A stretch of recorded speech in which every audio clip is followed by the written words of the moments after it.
Good morning, everyone. What an awesome group. Thank you for joining us today. We are here with, obviously, the new Fieldhouse. Joe is going to share with us about probably the process and what's all in here to offer to the community and students. Yeah, good morning, guys. Great turnout. Excited to see everyone. Our planning for the Fieldhouse really started a number of years ago when we did the Gateway project and moved the softball field. We moved the softball field with the intention of someday having this facility. So the planning really started probably 5 or 6 years ago. We had 4 objectives. Number one, we needed a lot of court space. You can see we have 4 wood courts, 6 total courts for volleyball practice. It was normal for us to have 70 middle school girls in one gym for volleyball practice, and it was tough to get stuff done. We have 8 basketball teams, competition teams that practice at the same time of year with 2 gyms, so that was a challenge, so we needed more court space. Secondly, we needed wrestling space. With the addition of girls wrestling, we have hundreds of kids who are wrestling in the winter, and that's awesome. We had 3 mats for practice. We now have 6. We've doubled that. We built a 80 by 80 4-mat room right over here and kept one of our 2-mat rooms. And our old 1-mat room is now the middle school STEM classroom. So we repurposed some of those areas. Our third objective, our weight room just simply wasn't big enough. We couldn't take our whole teams in there. The entire football team lifted in this weight room in August. It's the first time they've lifted as a whole group in like 10 years. So we needed a bigger weight room space. And the last objective, number 4, is we wanted additional track opportunities for our kids. You know, Northern Iowa, we live here. We know what it's like, and this provides that. And in the end, we have 6 courts, 4 wood courts. We have a 200-meter track with a long jump pit in the corner. We have the new weight room with power lift equipment that's made down the road in Jefferson, Iowa, and then the 4-mat wrestling room. We repurposed a couple spaces. The old weight room is now a high school classroom. It's got some flexible uses. We can fit a lot of kids, a lot of people in there. And the old middle school wrestling room is a middle school STEM room for our some different classes that we have in the middle school that we didn't have a place for. So we're really, really excited about what it provides for our kids. Typically, we have 4 PE classes that are in here throughout the day. We've rerouted them this morning. Some of them were here earlier, if you saw that. But we'll have a strength and conditioning PE class in there all day long. We'll have a high school PE class in here all day long. And then our middle school PEs also come over here. So it's in use all day long. We have volleyball practice this time of year after school. In the winter, we'll have basketball practices in here, and then eventually we'll get to track and some other things. We also had 2 batting cages that drop down on each end, so it can extend some of our uses there. And what we're finding is unintended uses are just going to keep emerging. Band day, we're going to use this facility to house some of our teams, and that's really exciting. So the project was funded through sales tax dollars. There's a 1-cent sales tax in the state of Iowa that the state collects, and then they send out to schools on a per pupil basis, and we bonded against those dollars to build the Fieldhouse, which is how the district has done all of their building in the last 20 years. So very excited about the project, what it will give for our kids, and to see our expanded use of it as we go. Who's got questions? What's next? What's next? That's a really good question, actually, because this facility was not the district's priority with facilities. A pre-K 5 elementary is our priority. We couldn't build that with the funds we built this because there's simply not enough. That'll cost over $40 million to do. We know we'll have to go to our public and talk to them about that. When we reorganized with Titanca, they had debt, and that expires in 2027. And when that expires, then we'll get serious with our community about talking about new pre-K 5 elementary schools. So that's a really good question, Scott. Appreciate that. We talked about the planning. That's about 5, maybe even been 6 years in process. Atura Architecture, I know some of those guys are here today. They've been a big part of our planning, our facility discussions, and they did an unbelievable job in the design of this facility, as well as the Gateway project that we did a few years ago. Kingland Construction was our general contractor for this, the Fieldhouse, and we appreciate everything that they did and allowing us to get in these spaces. We've been in the weight room and the wrestling room since the end of July, so our kids have been utilizing that. We've been in this area since the start of school. Our repurposed areas we are not in yet, but we hope to be probably within a few weeks or so. So there's still some contractor work that's going on in those areas.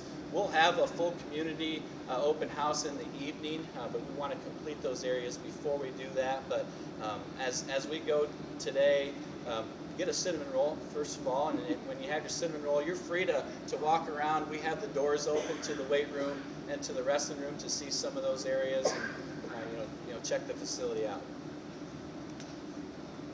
Any other questions? Building open to come watch practice? Open to watch practices, I guess as open as any of our other gyms are to watch practices, or our fields are. Which happens at times. I'm old school. I graduated from downtown and the gym was closed when we had practice. Yeah. I would say typically ours are also. There's not people who come watch practices, but I'm sure if you talk with our coaches, they could work with you on that. Will there be weekend tournaments activities? Yes, there will be. We've already had where Andy is. We've had 2 volleyball in here, tournaments in here already. Volleyball tournaments are a number of basketball tournaments scheduled. Yep. Track scheduled. Yep. Yeah. So youth basketball stuff. We think we can really explode that. We have 9 courts available at this facility or at this campus. 6 of them here, and then our other ones. Volleyball we've used. We can wrestle in here. We believe. We have these bleachers. We also have 5 more sets of these that are coming, which will give us 450 seats right here. We think we have 2 high school track meets scheduled here this year, 1 high school girls meet, 1 high school boys meet. Our track has 6 lanes on the straightaway and 4 all the way around, which is fairly common for an indoor track. But we're really excited about putting 1,000 people in here for a track meet and seeing what that looks like. Hey Joe, did you have to hire any additional staff to help take care of the facility? We have not right now. We believe we will, Tom, although something that we've found out is some of our work in like the high school gym and cleaning it isn't as much as it was because we don't use that in the same way. Right now our high school gym is used for competitions and practice. It doesn't have hundreds of kids in it all day long. So we've rerouted some of those people here. So we haven't yet, but we anticipate that we may have to.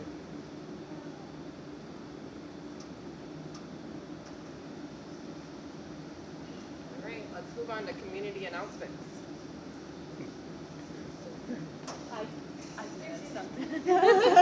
Looking for you, can't find you. I know there's so many people in here. It's hard to find me. I was hiding. Speaking of large construction projects, the Nebraska and Thornton Street parking lot is getting close, and we're hoping that the parking lot itself will be open in October. The whole of the project will be done in November, and then maybe a few plantings of trees and things like that. So I know it's been a long time since we've been able to drive right by the Dairy Queen. The day is coming, we'll be able to do that again. Also on that same corner, the Carnegie Lawn, we've got 3 weeks left of the Farmers Market. So this Saturday and then October 4th and October 11th before the Farmers Market wraps up. If you haven't had a chance to stop by, I encourage you to do so. We have more vendors than we've ever had, bringing things that we've never seen. And right now we've got caramel apples and treats and crafts and handmade toys and just all kinds of fun stuff. And of course vegetables. We still have tomatoes and squash, all those good things. So if you haven't been, stop by 9 to 11 on Saturday morning. You got 3 more weeks to do so. And speaking of track meets, so excited to hear there's already 2 track meets scheduled here. That's fantastic. Tornado Alley, October 4th. That's a run or a walk, so if you've been waiting to get signed up, now's the time. You can sign up on race day as well, so 5K or 10K or 1 mile fun run, we'd love to see you join us that day. That's all I have today. All right, well, of course, tomorrow we would like to invite everybody to our last call before fall event. We have 49 businesses and organizations participating and or sponsoring an activity for just to add more fun to the day. It's going to be downtown Algona, 4 to 7 p.m. Everybody is welcome. There's something for everybody. There will be food, there will be games, there will be rides, there will be fun. So please join us. Majority of it's free. There's a couple of food that will be for purchase, but the rest of it is for free. So families, grandchildren, you know, just yourself, teenagers, whatever, there'll be something fun for everybody. And then, of course, we got Band Day coming up the following Saturday. So that is on October 4th. 1 o'clock is the parade. And we are still taking entries. So if you've been debating whether you wanted to have something in the parade, please let us know. We can still get you in. Otherwise, please just come and enjoy the festivities. We've got 15 bands, and I think we're getting close to 100 parade entries. So just please join us that weekend as well. The Scarecrow contest Oh, yes, is also yes, going to yes. be going. There's scarecrows up at Central Park.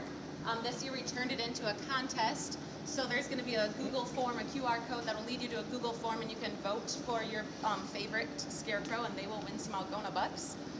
It's been going for a few years, but we thought we'd add a little bit of a contest to it by a request from a few people. So have fun and go look at those scarecrows.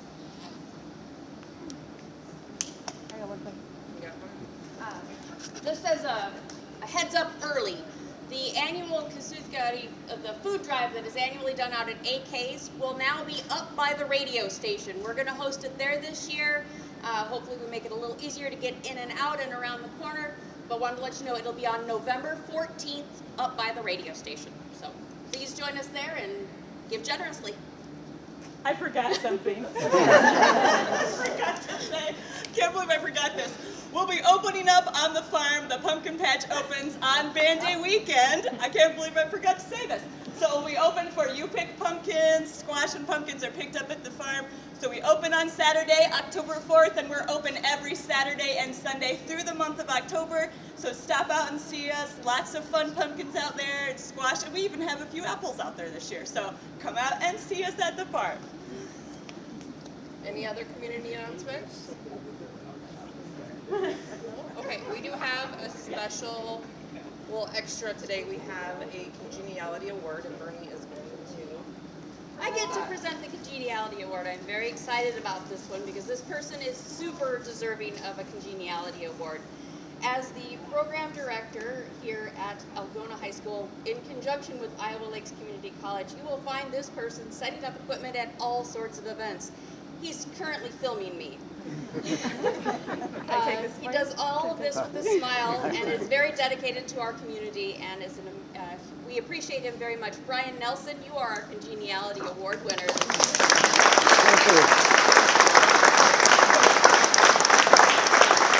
Here, I'll switch. You give me the camera. You can say something if you want. Here, my turn. You can say if you'd like to everyone. Or you just... Thank you very much. This is my 28th year here. I came here back then when nobody did any type of publicity for these small schools. It was all Des Moines or Sioux Falls and things like that. And my goal was to, you know, enhance the small school experience where the football games, people could watch those, the basketball games, the concerts and things like that. We were one of the first schools to do that 28 years ago. And after COVID, it's really become an animal because the demand is great to have everything on the internet. It's nice for people like grandparents in Arizona to be able to watch their grandsons, their kids play. But other than that, I appreciate it. Thank you very much.